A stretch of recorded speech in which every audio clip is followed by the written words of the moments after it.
Good morning everyone, how you doing? It's Paul here from Unusual Things. Now today we are at St Lawrence, Effingham Parish Church, and we have come to find the final resting place of Sir Barnes Neville Wallis.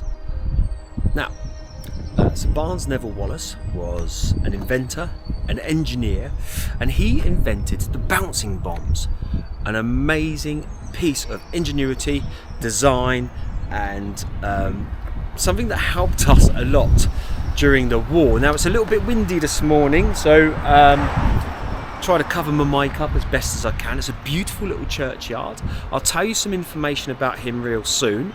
We'll try and get in the church, of course, if we can, to have a little look around, and then we'll go and see his final resting place. Now, if it's your first time here today, thank you and welcome. There's over 300 videos on this channel now of famous people, victims of crime, some filming locations, so please go back and have a look through all of the stuff that we have done so far here at the Unusual Things channel. If you like the video today, please give it a thumbs up. If you haven't done so already, subscribe to the channel. It's absolutely free, it does not cost you a thing, and of course hit that notification bell and you'll be notified when there's a new video that goes up as well. Don't forget everyone, if you want to buy some Unusual Things merch, there is a store button as well on the YouTube channel, because people always say to me, where do I get a t-shirt, where do I get a hat, where do I get a cup or something like that. Anyway, I'll tell you some more information now about Sir Neville Barnes Wallis, and we'll find his final resting place. Barnes Neville Wallis. I said Neville Barnes Wallis, didn't I? It's Barnes Neville Wallis. These things happen now and again. Blame my age. Sir Barnes Neville Wallis, CBE, FRAeS, RDI, FRAeS, 26th of September 1887 to the 30th of October 1979, was an English engineer and inventor. He is best known for his inventing the bouncing bomb used by the Royal Air Force in Operation Chastise, the Dambusters raid, to attack the dams of the Ruhr Valley during World War II. Barnes Wallis was born in Ripley, Derbyshire, to Charles William George Robinson Wallis, 1859 to 1945, and his wife Edith Eyre Wallis, née Ashby, 1859 to 1911. He was educated at Christ's Hospital in Horsham and Haberdasheries Aske's Hatcham Boys Grammar School in South East London, leaving school at 17 to start work in January 1905 at Thames Engineering Works at Blackheath, South East London. He subsequently changed his apprenticeship to J. Samuel White's The Shipbuilders based at Cowes on the Isle of Wight. He originally trained as a marine engineer, and in 1922 he took a degree in engineering via the University of London External Programme. Wallis left J. Samuel White's in 1913. When an opportunity arose for him as an aircraft designer, at first working on airships and later aeroplanes. He joined Vickers, later part of Vickers Armstrongs, and then part of the British Aircraft Corporation, and worked for them until his retirement in 1971.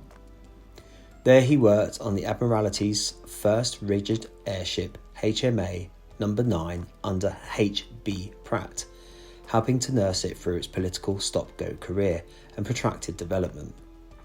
The first airship of his own design, the R-80, incorporated many technical innovations and flew in 1920. Despite a better-than-expected performance and a successful return flight to Canada in 1930, the R-100 was broken up following the crash near Biography in northern France of its sister ship, the R-101, which was designed and built by a team from the government's Air Ministry. The later destruction of the Hindenburg led to the abandonment of airships as a mode of mass transport. By the time of the R-101 crash, Wallis had moved to Vickers Aircraft Factory at the Brooklands Motor Circuit and Aerodrome between Byfleet and Weybridge in Surrey. After the outbreak of the Second World War in Europe in 1939, Wallis saw a need for strategic bombing to destroy the enemy's ability to wage war, and he wrote a paper titled A Note on a Method of Attacking the Axis Powers, referring to the enemy's power supplies. He wrote as Axiom 3, if their destruction or paralysis can be accomplished they offer a means of rendering the enemy utterly incapable of continuing to prosecute the war. As a means to do this, he proposed huge bombs that could concentrate their force and destroy targets which were otherwise unlikely to be affected. Wallis's first super large bomb design came out at some 10 tons, far more than any current bomber could carry. Rather than drop the idea, this led him to suggest a plane that could carry it, the Victory bomber. The Mön Dam breached by bouncing bombs early in 1942. Wallis began experimenting with skipping marbles over water tanks in his garden, leading to his April 1942 paper Spherical Bomb, Surface Torpedo. The idea was that a bomb could skip over the water surface, avoiding torpedo nets, and sink directly next to a battleship or dam wall as a depth charge, with the surrounding water concentrating the force of the explosion on the target. A crucial innovation was to spin the bomb. The spin direction determined the number of bounces stroke range of the bomb. A change to backspin rather than topspin was put forward by another Vickers designer, George Edwards, based on his knowledge as a cricketer. Spin caused the bomb to trail behind the dropping aircraft, decreasing the chance that the aircraft being damaged by the force of the explosion below. Increased the range of the bomb and also prevented it from moving away from the target wall as it sank. After some initial skepticism, the Air Force accepted Wallis's bouncing bomb, codename Upkeep, for attacks on the Mur, Edda and Sorpe dams in the Ruhr area. The raid on these dams in May 1943, Operation Chastise, was immortalised in Paul Brickhill's 1951 book The Dambusters and the 1955 film with the same name. The Mön and Eder dams were successfully breached, causing damage to German factories and disrupting hydroelectric power. Valentin U-boat Pen, with its roof of 4.5 metres of reinforced concrete blown open by a Grand Slam bomb. After the success of the bouncing bomb, Wallis was able to return to his huge bombs, producing first the Tall Boy, 6 tons, and then the Grand Slam, 10 tons, deep penetration earthquake bombs. These were not the same as the 5-ton blockbuster bomb, which was a conventional blast bomb. Although there was still no aircraft capable of lifting these two bombs to their optimal release altitude, they could be dropped from a lower height, entering the Earth at supersonic speed and penetrating to a depth of 20 metres before exploding. They were used on strategic German targets such as V2 rocket launch sites, the V3 supergun bunker, submarine pens, and other reinforced structures. Large civil constructions such as viaducts and bridges, as well as the German battleship Tirpitz, they were the forerunners of modern bunker-busting bombs, having been dispersed with the design office from Brooklands to the nearby Burr Hill Golf Club in Hersham after the Vickers factory was badly bombed in September 1940. Wallis returned to Brooklands in November 1945 as head of the Vickers Armstrongs Research and Development Department, which was based in the former Motor Circuit's 1907 clubhouse. Here, he and his staff worked on many futuristic aerospace projects, including supersonic flight and swing-wing technology, later used in the Panavia Tornado and other aircraft types. Following the high-death toll of the air crews involved in the Dambusters raid, he made a conscious effort never again to endanger the lives of his test pilots. His designs were extensively tested in model form, and consequently he became a pioneer in the remote control of aircraft. Wallis became a Fellow of the Royal Society in 1945 and was knighted in 1968, and received an honorary doctorate from Heriot-Watt University in 1969. In April 1922, Wallis met his cousin-in-law, Molly Bloxham, at a family tea party. She was 17 and he was 34, and her father forbade them from courting. However, he allowed Wallis to assist Molly with her mathematics courses by correspondence, and they wrote some 250 letters, enlivening them with fictional characters such as Duke Delta X.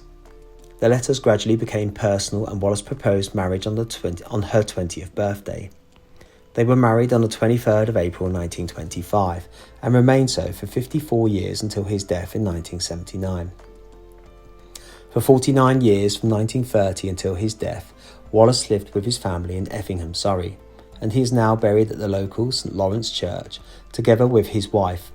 His epitaph in Latin reads, Spernit humum fugenti pene, severed from the earth with fleeting wing. A quotation from Horace Ode 111.2.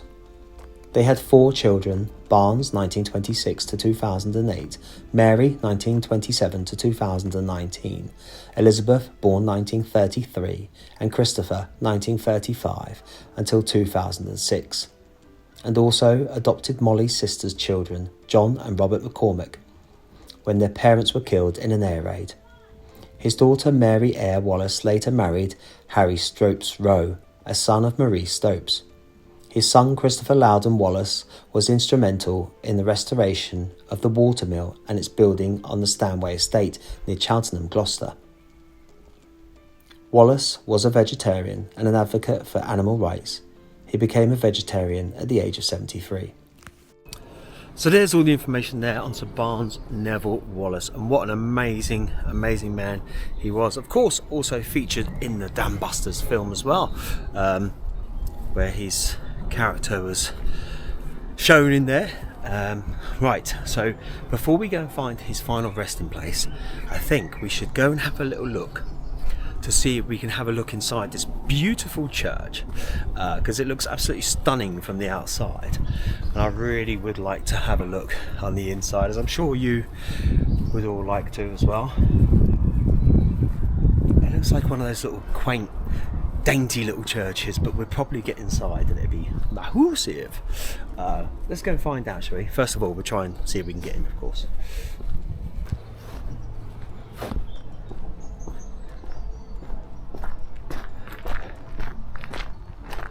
Well, there's a sign, church open daily for prayer and visits. Of course, if there's a service or prayers or anything, we'll have to probably get out as quick as we came in, but we'll have a little look, shall we?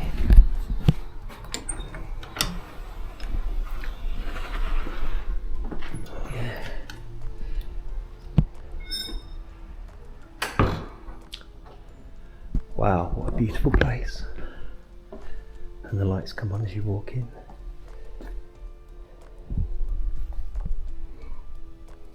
Please help us keep the Grade 2 listed building open for everyone. For your donation, just tap the reader with your card to give £3. Thank you. Wow, it's rude not to, isn't it? I'll obviously show you my card details, but we're...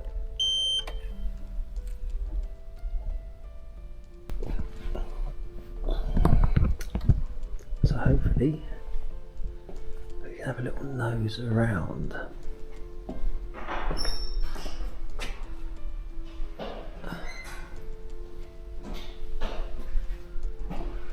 Good morning. Hello. I've put my donation in. I'm just having a little film of it. No, you're okay. Are you doing the hoovering, are you? I won't get in your way. I won't be long.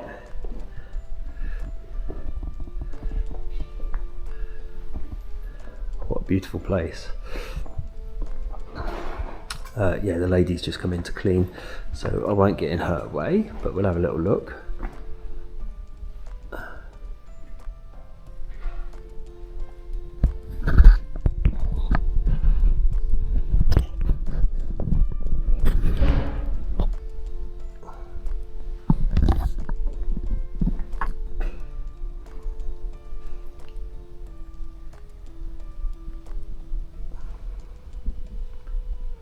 Beautiful is that stained glass window, look.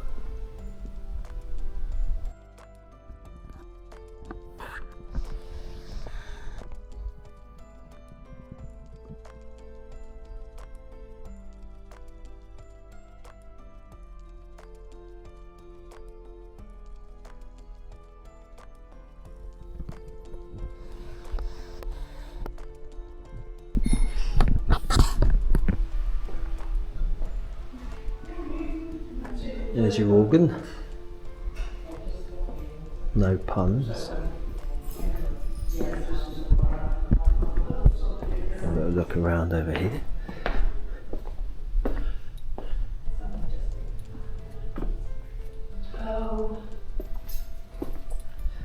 There's, yeah.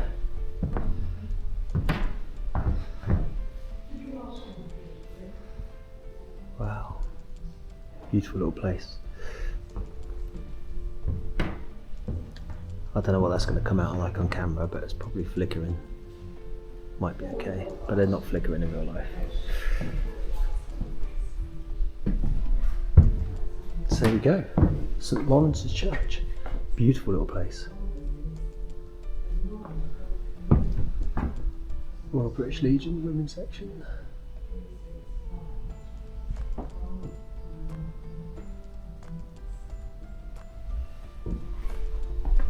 Thank you. So I've just signed the book. I was just talking to the two ladies there, very helpful. But obviously didn't want to be on camera, which I completely understand. Right, so there we have it. We've been inside, we had a look around the church, and now we're going to see if we can find his final resting place. Okay, it's just started to rain, typical. But I can't lie, I did see it on the way in, which you can't miss it really, to be honest, but I have to do it. I think I found it. Wow. Here we go. It's in a beautiful little place. And do you know what's bizarre? This is how my mind works. You think about he built the bouncing bomb, or invented the bouncing bomb, and in that they had a run up of water to the dam, and it's almost like his headstone is like the dam, and there's like, look at this long runway. Is that my imagination working overtime, or is it just me thinking about how cool it looks in that place? Here we go. Okay, so there's some wings at the top there. I can't quite read what that says. You'll probably be able to see it better at home. To the glory of God and in memory of Barnes Neville Wallis, KT, CBE, RDI, FRAeS, FICE, FIMECHE, FRAeS. Engineer and inventor, 26th of September 1887 to the 30th of October 1979, and his wife Mary Frances, 12th of September 1904 to the 1st of January 1986. So there we have it, the final resting place of Sir Barnes Neville Wallis. And on behalf of a generation, a country, anyone and everyone, thank you so much for your amazing invention, which really did help us during the war. And for anyone that's a little bit younger or may not have seen the film The Dambusters, I highly recommend you go and watch it, because not only is it a great credit to this gentleman and what he did, it also tells a very poignant story in our history.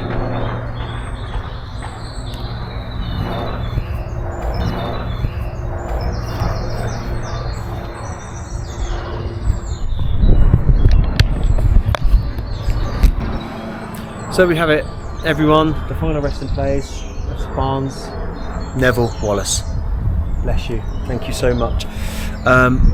Wow, do you know, as an ex-Air Force man myself, and probably to all veterans out there, I don't know, but it gives you a little, I don't know, like a goose pimples sort of feeling, like a sensation of pride and honour to be in the presence of such a great man for what he did to help this country during a very savage and hard times on all of our forefathers and mothers, of course. And as always in these situations, whenever we visit the final resting place of someone and we talk about them, we always get the bells, don't we? Watch a lot of my videos, you see it a lot. Anyway, thank you as always for watching. If you liked the video today, please hit the thumbs up button. If you haven't done so already, subscribe to the channel. It's free, it doesn't cost you anything, and leave your comments down below. Most importantly, I really appreciate your comments, everyone, so leave them down below. And wow, I will see you all on the next one. Take it easy.